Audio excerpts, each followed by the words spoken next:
Hello guys, my name is Dishika Agarwal और आज हम करेंगे साइकोलॉजी का chapter 1 which is introduction to psychology for class 11th। तो इसमें हम ये 3 टॉपिक्स कवर करने वाले हैं क्योंकि हमारे चैप्टर का फर्स्ट पार्ट है। अब सबसे पहले दिया हुआ है हमें व्हाट इज़ साइकोलॉजी। भाई साइकोलॉजी पढ़ रहे हैं तो साइकोलॉजी की डेफिनेशन भी पता होनी चाहिए। तो साइकोलॉजी जो है वो 2 ग्रीक टर्म से मिलके बना है। साइकी मतलब सोल यानी कि हमारी आत्मा, और लोगोस यानी कि साइंस या फिर स्टडी ऑफ अ सब्जेक्ट मतलब आत्मा का साइंस या फिर आत्मा के बारे में स्टडी करना। Thus psychology was the study of soul और माइंड। पहले ऐसे कंसिडर किया जाता था कि साइकोलॉजी जो है या तो वो हमारी आत्मा को स्टडी करती है या फिर माइंड हमारे मन को स्टडी करती है। बट जैसे जैसे टाइम आगे बढ़ा साइकोलॉजी की डेफिनेशन जो है वो इवॉल्व हुई है and now it is seen as a discipline. अब साइकोलॉजी को एज अ डिसिप्लिन देखा जाता है क्योंकि साइकोलॉजी जो स्टडी करती है वो करती ही है, बट उसका क्या प्रोसेस होता है, how it studies, what it studies and how it studies दोनों मैटर करता है, इसलिए इसे डिसिप्लिन बोला जाता है। Which is both in terms of what it studies and how it studies. Psychology is formally defined, ये डेफिनेशन है साइकोलॉजी की, अभी हम इसे बाद में पढ़ेंगे। इससे पहले हमें ये 3 डेफिनेशंस पता होना बहुत ज़रूरी है, तभी हमें साइकोलॉजी की डेफिनेशन क्लियर होगी। तो सबसे पहले है mental processes. It is the internal state. Internal state मतलब हमारे इंटरनली हो रही है, उसे कोई आउटसाइड का पर्सन नहीं देख सकता कि लाइक मेरे अंदर वो चीज़ चल रही है तो वो आप नहीं देख सकते। That is use to solve problems, think about various aspects, perceive any aspect, learn और रिमेंबर एनीथिंग। ऐसी चीज़ें, ऐसे प्रोसेसेस जो हमारी बॉडी के अंदर हो रहे हैं जब भी हम कुछ लर्न कर रहे हैं या फिर हम कुछ रिमेंबर कर रहे हैं या कुछ भी पढ़ रहे हैं या चीज़ों को लाइक हम कैसे जज कर रहे हैं, वो सारी चीज़ें हमारी इंटरनल हो रही है जो आउटसाइड वाले लोग नहीं देख सकते, जैसे कि लर्निंग, प्रॉब्लम सॉल्विंग, ये सब मेंटल प्रोसेसेस होते हैं। उसके बाद है experiences. Experiences are subjective in nature. अब सब्जेक्टिव यानी कि वो चीज़ मेरे लिए भी अलग रहेगी और आपके लिए भी अलग रहेगी। सब्जेक्टिव होता है, एक होता है ऑब्जेक्टिव। ऑब्जेक्टिव यानी कि the sun rises in the east, तो वो यूनिवर्सली वो चीज़ ट्रू है कि सन ईस्ट में से ही राइज होगा, तो वो चीज़ ऑब्जेक्टिव है, ऐसा नहीं है वो अलग अलग जगह जाके बदल जाएगी। एंड सब्जेक्टिव यानी कि फॉर एग्जांपल अभी एक पूल पार्टी हो रही है and you know how to swim, but मुझे स्विमिंग नहीं आती, तो पूल पार्टी में मैं गई तो मुझे कोई मज़ा नहीं आया क्योंकि मुझे स्विमिंग नहीं आती थी। वेयरएज़ कि आपको पूल पार्टी में जाके बहुत मज़ा आया एंड यू आर लाइक कि बहुत अच्छी पार्टी थी। हम सेम जगह गए फिर भी हमारा एक्सपीरियंस अलग अलग रहा क्योंकि एक तो हमारी इंटरनल स्टेट कुछ अलग थी और वो कैपेबिलिटीज़ पे डिपेंड कर रही थी कि मुझे नहीं आती थी वो चीज़, इसलिए मुझे वो चीज़ अच्छी नहीं लगी। सेम सिचुएशन, सेम कंडीशन में जाके भी हमारे लिए हमारे एक्सपीरियंसेस अलग अलग हो सकते हैं, इसलिए subjective. Which are embedded in our consciousness यानी कि अवेयरनेस। और ये ऐसा होता है कि एक्सपीरियंसेस हमें याद रहता है, ये नहीं कि एक्सपीरियंस हम भूल जाएंगे। बचपन में हमने मान लो गरम चीज़ के कप को टच करा तो लाइक वो चीज़ हमें आज तक याद है कि अगर हम किसी गरम चीज़ को टच करेंगे तो फिर हमारा हाथ जल जाएगा, तो इसलिए ये हमें हमेशा याद रहते हैं। And depends on the internal and external conditions of a person. अब मान लो वो सेम पूल पार्टी का एग्जाम्पल है, उसमें मैं सुबह पूल पार्टी में जा रही थी और मेरी मम्मी ने मुझे डांट दिया, ठीक है, तो फिर लाइक मेरे दिमाग में वही चल रहा था कि मम्मी ने मुझे डांटा एंड वो स्टफ। अब मुझे स्विमिंग आती है और आपको भी आती है, बट ये चीज़ है कि आप हैप्पी मूड से जा रहे हो और मैं थोड़ा सैड हूँ, और फिर मेरा एक्सपीरियंस जो आपके एक्सपीरियंस से होगा वो थोड़ा अलग रहेगा, मुझे थोड़ा कम मज़ा आएगा, वेयरएज़ जो आप होगे आपने उस चीज़ को बहुत इन्जॉय करा होगा। तो ये इंटरनल और external conditions of a person दोनों पे डिपेंड करती है। इंटरनली कि मैं सैड थी तो मुझे अच्छा नहीं लगा, इंटरनल कंडीशन हो गई, या फिर एक्सटर्नल कंडीशन की मुझे स्विमिंग नहीं आती थी, वो एस्पेक्ट। अब उसके बाद है behaviour. These are are responses, reactions made over any situation और अ कंडीशन। बिहेवियर क्या होता है, कोई भी सिचुएशन हो और कोई भी कंडीशन हो, कोई भी सिचुएशन या कंडीशन, उसमें हम कैसे रिएक्ट करते हैं, कैसे रिस्पॉन्स देते हैं। मान लो आप आराम से बैठे थे एंड आपका छोटा भाई बहन कोई भी आया और उसने आपको थप्पड़ मार दिया, तो फिर आपका रिएक्शन कुछ भी हो सकता है कि आपने बदले में जाके उसे 2 थप्पड़ मार दिए या फिर आपने जाके अपनी मम्मी से पापा से कंप्लेन कर दी। तो आपके भाई ने या आपकी बहन ने ऐसी सिचुएशन बनाई जिस पे आपने रिएक्ट करा।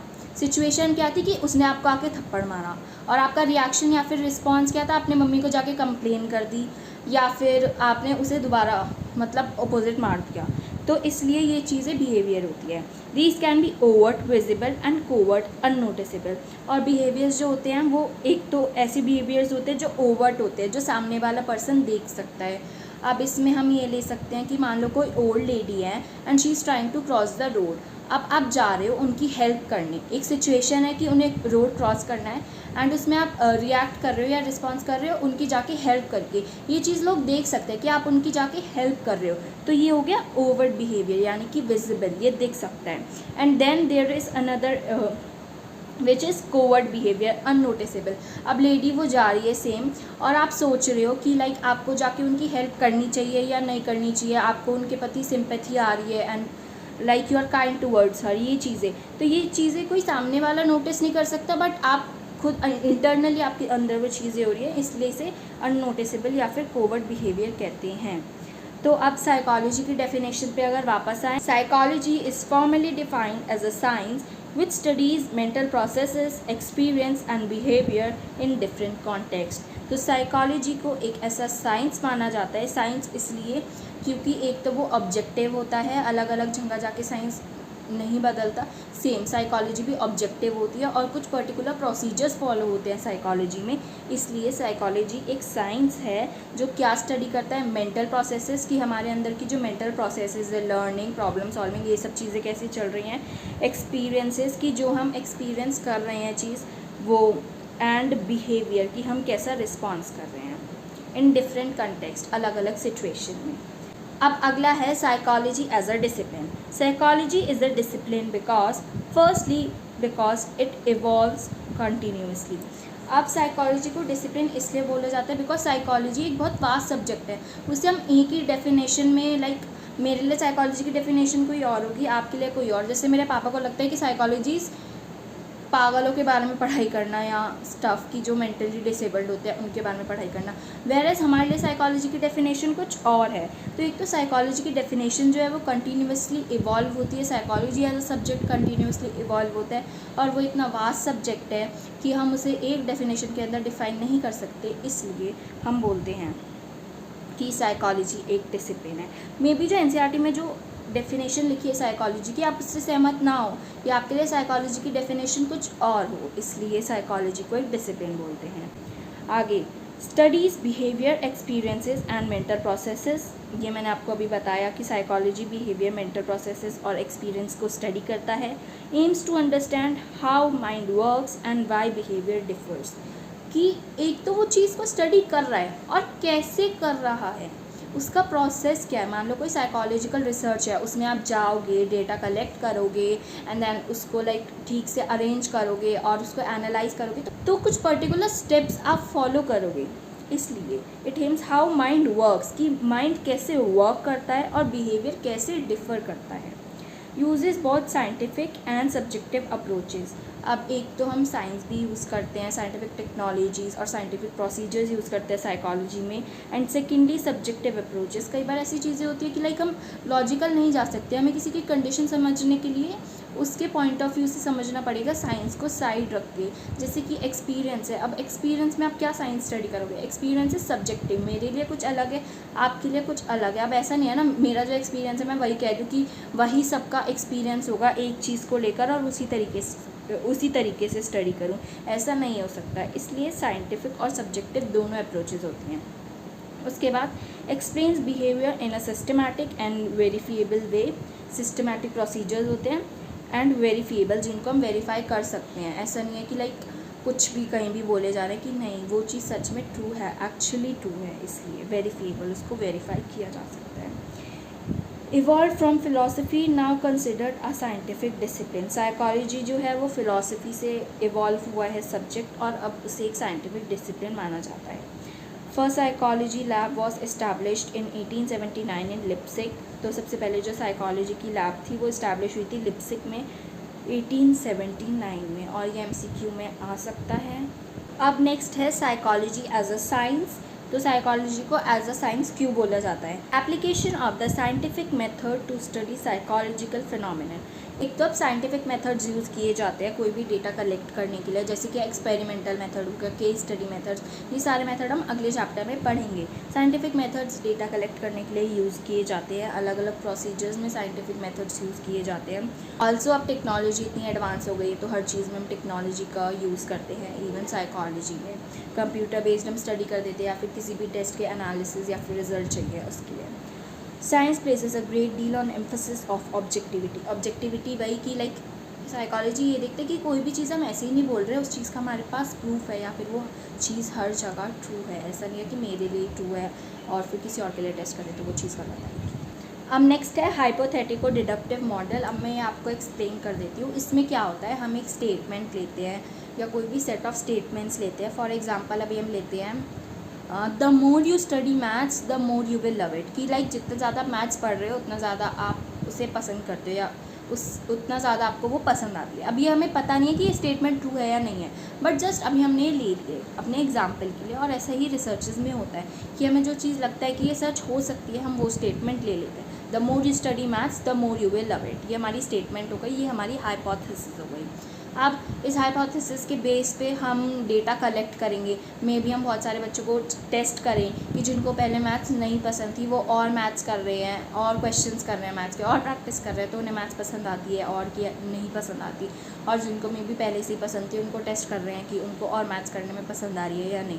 अब मान लो हमारी जो स्टेटमेंट थी, हाइपोथेसिस थी कि like the more you study maths the more you will love it, मान लो ये गलत आ जाती है। ऐसा नहीं होता कि जब जिस बच्चे को मैथ्स नहीं पसंद आप उसको बार बार मैथ्स के क्वेश्चंस दे रहे हो, मैथ्स सॉल्व करा रहे हो, ऐसा हो सकता है कि वो और फ्रस्ट्रेटेड हो जाए और फिर लाइक वो और ज़्यादा मैथ्स को हेट करने लग जाए। तो अब मान लो हमारी कंक्लूजन जो भी रिसर्च करी हमने, डेटा को एनालाइज करा, उसके बाद ये आया कि ऐसा नहीं है कि अब जितना मैथ्स पढ़ो आपको उतना ही पसंद आएगा।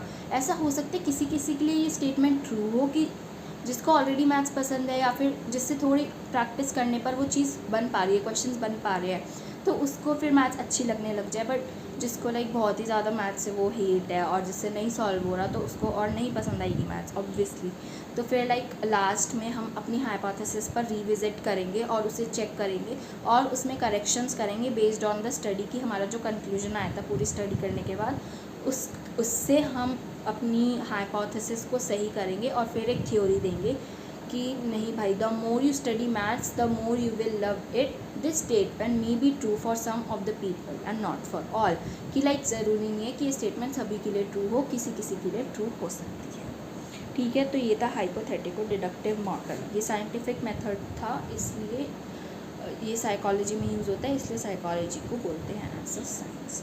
उसके बाद है psychology as social science. Psychology is recognized more as a social science because it studies the behavior of human beings in socio-cultural contexts. अब ऐसा होता है जो हम ह्यूमन बींग्स होते हैं, हम एक तो बहुत ज़्यादा अपने कल्चर से और अपनी सोसाइटी से इन्फ्लुएंस होते हैं। तो साइकोलॉजी ये भी देखता है, मान लो साइकोलॉजी की स्टडी हो रही है किसी बच्चे पे कि वो पर्टिकुलर बच्चा जो है वो स्कूल में भी अच्छा परफॉर्म, एकेडमिक्स में अच्छा परफॉर्म क्यों नहीं कर पा रहा है। तो एक तो जब स्टडी होगी उस बच्चे के बारे में ये भी देखा जाएगा कि वो अपने स्कूल में कैसा बिहेव कर रहा है, अपने घर में कैसा बिहेव कर रहे हैं, नेबरहुड में, प्लेग्राउंड में कैसे बिहेव कर रहा है, ये सारी चीज़ें देखी जाएंगी कि सोसाइटी में वो बच्चा कैसे परफॉर्म कर रहा है, क्यों, फिर मतलब उन सारी चीज़ों से देखा जाएगा कि क्यों वो एकेडमिक्स में अच्छा परफॉर्म नहीं करा जा रहा है। तो सोशियो कल्चरल कॉन्टेक्स्ट, और एक और चीज़ की लाइक हम अपने कल्चर से बहुत ज़्यादा इन्फ्लुएंस होते हैं कि लाइक मान लो हमारे कल्चर में है कि लाइक बड़ों की बात मानना है, बड़ों को ओबे करना है, और मान लो उस वो बच्चा पर्टिकुलर बच्चा एकेडमिक्स में जो अच्छा नहीं कर रहा है उसके कल्चर में भी कुछ और चीज़ें हो कि बड़ों के पैर नहीं छूते या समथिंग लाइक दैट। वैसे ऐसे किसी कल्चर में होता नहीं होगा, बट फॉर एग्ज़ाम्पल तो फिर उसकी मतलब कांस्टेंट फाइट्स भी हो रही है अपने घर में और फिर वो ज़्यादा सा डिप्रेस्ड है तो उसका मन नहीं लग रहा है पढ़ाई में। तो मतलब ये भी देखा जाएगा कि सोसाइटी और कल्चर का उस पर क्या इम्पैक्ट पड़ रहा है, वो सोसाइटी में कैसा परफॉर्म कर रहा है, उसका कल्चरल बैकग्राउंड कैसा है। Psychology as a social science discipline focuses on human as social being. अब अगर मेरे ऊपर कोई साइकोलॉजिकल स्टडी हो रही है या उस बच्चे के ऊपर कोई साइकोलॉजिकल स्टडी हो रही है, तो हम खाली उसे एज अ इंडिविजुअल नहीं देखेंगे कि वो घर में क्या कर रहा है, उसका कैसा टाइम टेबल एंड स्टफ। हम ये भी देखेंगे कि वो एक सोशल बीइंग भी है, सोसाइटी में उसके रिलेशंस कैसे हैं, उसकी फ्रेंडशिप्स कैसी हैं, उसके फ्रेंड्स कैसे हैं, उनका इम्पैक्ट उस पर कैसे है। एज अ सोशल बीइंग देखेंगे, not only as a individual. उसके बाद this shows that psychology deals with human behaviour and experience in the context of society and culture. This psychology is a social science which focuses on the individuals and communities in relation to their socio-cultural and physical environment. अब कई बार ऐसा भी होता है ना कि मान लो दो रिलीजन्स के बीच में फ़ाइट हो रही है and may be like psychological aspect उसका क्या होगा कि लाइक दो कम्युनिटीज़ के बीच में जिनके बीच में लड़ाई हो रही है, उनके कल्चरल डिफरेंसेस क्या है या उनका पास्ट क्या रहा है, उसके बेस पे वो स्टडी करेंगे। फिर वो एक कंक्लूजन पे आएंगे कि क्यों भाई इन दो कम्युनिटीज़ के बीच में क्यों लड़ाई हो रही है। इसलिए साइकोलॉजी एक सोशल साइंस है बिकॉज वो हमें एज ए सोशल बीइंग भी स्टडी करता है और हमारा सोसाइटी का और कल्चर का हम पे क्या इम्पैक्ट पड़ता है वो भी हमारी रिसर्च में साइकोलॉजी में बहुत इम्पोर्टेंस रखता है। ठीक है, अब ये लास्ट टॉपिक है understanding mind and behaviour. Recent studies in effective neuroscience have clearly shown that there is a relationship between mind and behavior and that mind cannot exist without brain. अब mind और brain को mostly हम ऐसे interchangeably use कर लेते हैं अपने friends के साथ या नॉर्मल कन्वर्जेशंस में, बट माइंड इज़ मन एंड ब्रेन इज़ दिमाग। दिमाग यहाँ होता है, ब्रेन की लोकेशन होती है और ब्रेन का एक स्ट्रक्चर होता है, वो इतना कॉम्प्लिकेटेड सा वो ब्रेन का स्ट्रक्चर है और ब्रेन हमारा यहाँ लोकेटेड है। बट जो हमारा माइंड होता है, हमारा मन होता है ना, उसका कोई फिज़िकल स्ट्रक्चर होता है और ना ही उसकी कोई प्रॉपर प्लेस होती है। हम ये नहीं कह सकते हमारा माइंड यहाँ प्रेजेंट है, यहाँ प्रेजेंट है, हमें नहीं पता वो कहाँ प्रेजेंट है। ठीक है, और बट ये भी चीज़ है कि लाइक माइंड और ब्रेन के बीच में एक रिलेशन है। विदाउट माइंड ब्रेन का कोई काम नहीं है, विदाउट ब्रेन माइंड का कोई काम नहीं है। It has been shown that using positive visualization techniques and feeling positive emotions, one can bring about significant changes in bodily processes. एक तो अब ऐसी चीज़ है कि लाइक पॉजिटिव विजुअलाइजेशन टेक्निक, अब बुक में एग्जांपल दिया है कि कोई लेडी होती है एंड उनकी जो आर्टरीज होती हैं वो पूरी ब्लॉक हो चुकी होती है एंड जो ब्लड का फ्लो है वो ठीक से नहीं हो रहा होता, बट वो अपने आप को ऐसे विजुअलाइज़ करती है कि नहीं मैं बिल्कुल ठीक हूँ और मेरी बॉडी में पूरा ब्लड का फ्लो बहुत अच्छे से हो रहा है, सब सही हो रहा है। तो वो पॉजिटिवली वो विजुअलाइज़ करती है वो चीज़ कि वो बिल्कुल ठीक है, उनकी तबीयत बिल्कुल ख़राब नहीं है और इसका रिजल्ट पड़ता है लाइक लिटरली उनकी जो आर्टरीज ब्लॉक होती है वो सही होनी स्टार्ट हो जाती है एंड उनकी बॉडी में जो ब्लड होता है वो अच्छे से फ्लो कर रहा होता है। तो लाइक पॉजिटिव विजुअलाइजेशन जो होती है वो लिटरली में वर्क करती है और इससे लाइक पॉजिटिव इमोशंस, क्योंकि हम जो सोचते हैं वही हमारे साथ होता है। अब हम अच्छा सोचेंगे तो हमारे साथ अच्छा ही होगा। उनके कॉन्स्टेंटली दिमाग में यही चीज़ है, मन में यही चीज़ है कि लाइक वो बिल्कुल सही है, बिल्कुल सही है, तो इसलिए उनका हेल्थ पे भी इम्पैक्ट पड़ता है। Unlike brain, mind does not have a physical structure और अ लोकेशन। अब ब्रेन की तरह वही है कि माइंड की कोई प्रॉपर लोकेशन नहीं होती, ब्रेन हमारा यहाँ होता है और स्ट्रक्चर भी नहीं होता, बट ब्रेन का हमारे पास स्ट्रक्चर होता है। अब इसके बाद साइको न्यूरो इम्यूनोलॉजी, ये एक बहुत इंपॉर्टेंट टर्म है, ये MCQs में बहुत बार आती है।